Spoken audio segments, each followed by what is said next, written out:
خليني أبدأ معاك بكلمة صريحة. لو أنت حاسس إنك فقدت الشغف أو تايه، اعرف إن ده مش غريب. الإحساس ده بيوجع وبيخلي الواحد يحس إنه مش نفسه، بس صدقني كل ده له تفسير وله حلول كمان.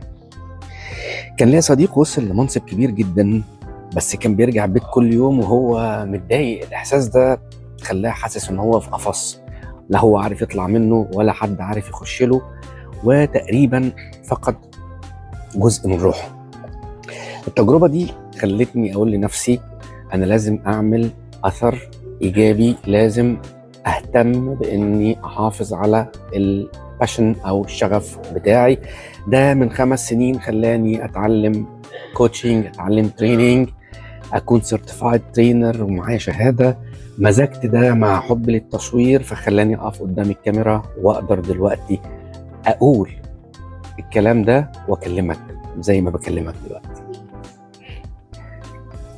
يمكن في يوم تقوم من النوم وتتحرك عادي، بس جواك مفيش نفس. الإحساس ده مش ضعف، بس ده إنذار من جواك بيقولك اسمعني. الشغف هو الدافع والوقود اللي بيدفعنا للنجاح وتحقيق الأهداف. الشعور إنك بتعمل حاجة أكبر منك، حاجة بتديك طاقة مش بتستهلك منك. ليه الإحساس ده بيطفي؟ إيه اللي بيوصلنا لكده؟ هما حاجتين.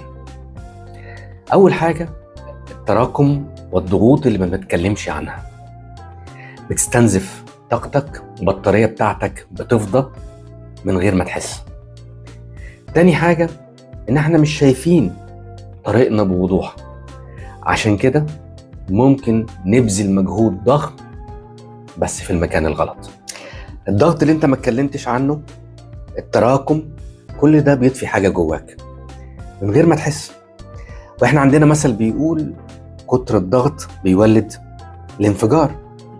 الحقيقة كمان البيئة الخارجية بتأثر. في ناس وجودها جنبك بيسحب طاقتك، واحنا عارفين ان الصاحب ساحب. اما بقى لو بيئة العمل غير صحية فطبيعي ده هيستهلك بطاريتك وبسرعة. مهما كنت قوي، كل الأحداث دي والظروف دي بتأثر في طاقتك. أوقات بنمشي سنين في طريق مش طريقنا، ما بنعرفش. الأيام بتجري والسنين بتجري وإحنا ما بنعرفش. يا ترى اللي أنا ماشي فيه ده هو اللي لازم أعمله ولا اللي عايز أعمله؟ فرق كبير. يمكن تقوم من النوم وتتحرك عادي، بس جواك مفيش نفس. الإحساس ده مش ضعف، ده إنذار من جواك بيقولك اسمعني. الشغف هو الإحساس بالنار اللي جواك، الشعور إنك بتعمل حاجة تحبها، تدفعك لقدام، تديك طاقة، مش بتاكل منك وبتستهلكك. لما الإحساس ده بيطفي بتبقى في مشكلة. ايه اللي بيوصلنا لكده؟ هما حاجتين: ما بقيناش مبسوطين، مش عارفين رايحين فين، طريقنا فين، مفيش خطة. تعال نفكر بصوت عالي. كم سنة ضاعت وانت ماشي من غير روح؟ تفتكر ايه الثمن اللي انت بتدفعه لانك لسه ما اتحركتش لحد دلوقتي؟ السؤال الأهم، هي دي الحياة اللي انت تتمنى بعد 10 سنين انك انت تكون عملت فيها اللي انت عايزه؟ الإجابات دي لو طلعت من قلبك هتوريك ان الوقت ده هو وقت الحركة. طب ازاي نرجع نفسنا؟ العلاج خطوات بسيطة هتتحط في يومك وتلتزم بيها. أنا شايف إن أهم 3 خطوات نقدر نبدأ بيها هي: بتجيب الورقة والقلم زي ما بتشوف كده وتبتدي تكتب إيه الحاجات اللي أزعجتك، إيه اللي محبوس جواك، إيه التحديات اللي شفتها. الكتابة بتسحب حمل تقيل جدا جدا جدا من على صدرك ومن دماغك بمنتهى الذكاء. بعد ما بتكتب الورقة اقراها، افهم اللي انت كتبته، استوعبه. تقدر بعد كده تحرق الورقة، تقطع الورقة، تحتفظ بالورقة، ولكن الفعل هو 5 دقايق من الكتابة بإيدك هيفرق كتير جدا جدا. الطريقة التانية واللي مهمة جدا هي 20 دقيقة عشان تشارجينج. محتاج حاجة اسمها مي تايم أو وقتك الخاص. الطريقة التالتة والأخيرة اللي أنا بقترحها إنك أنت تجيب ورقة وقلم وتبتدي برضو تكتب 3 أولويات ليك خلال اليوم ده. ليه نعمل كده؟ عشان احنا بنضيع وقت لما بنحاول نعمل كل حاجة مرة واحدة، والحاجات بتبقى كتير قوي في دماغنا فما بنعملش حاجة.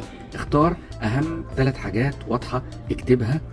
لما دماغك تبطل تتشتت هترجع تاني تحس انك انت مسيطر على فكرة، والسيطرة دي أول سطر في رجوع الشغف لحياتنا تاني.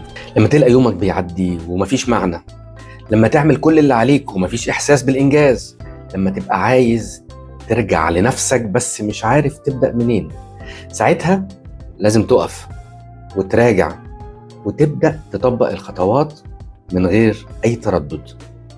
في النهاية عايزك تعرف إن المفاتيح بقت في إيدك. لو بدأت تفرغ حمل الأفكار بالكتابة، لو خصصت 20 دقيقة كل يوم لنفسك، لو ركزت على أهم 3 أولويات سجلتهم، أكيد هتلاقي الطريق رجع ينور تاني. فقدان الشغف مش علامة نهاية لأي حاجة، ده مجرد اختبار مؤقت عشان تكتشف قد إيه أنت عندك قوة في قلبك. وما تنساش إن المركب هتغرق إذا دخلت المية جواها. المية هي هنا ممكن تكون الضغوط الخارجية. افتكر دايما إن وعد ربنا إن مع العسر يسر، إن مع العسر يسر. خلي الآية دي هي بوصلتك. كل عسر هتمر بيه يكون جواه يسر مستنيك. المطلوب منك بس تبدأ الخطوة الأولى حالا.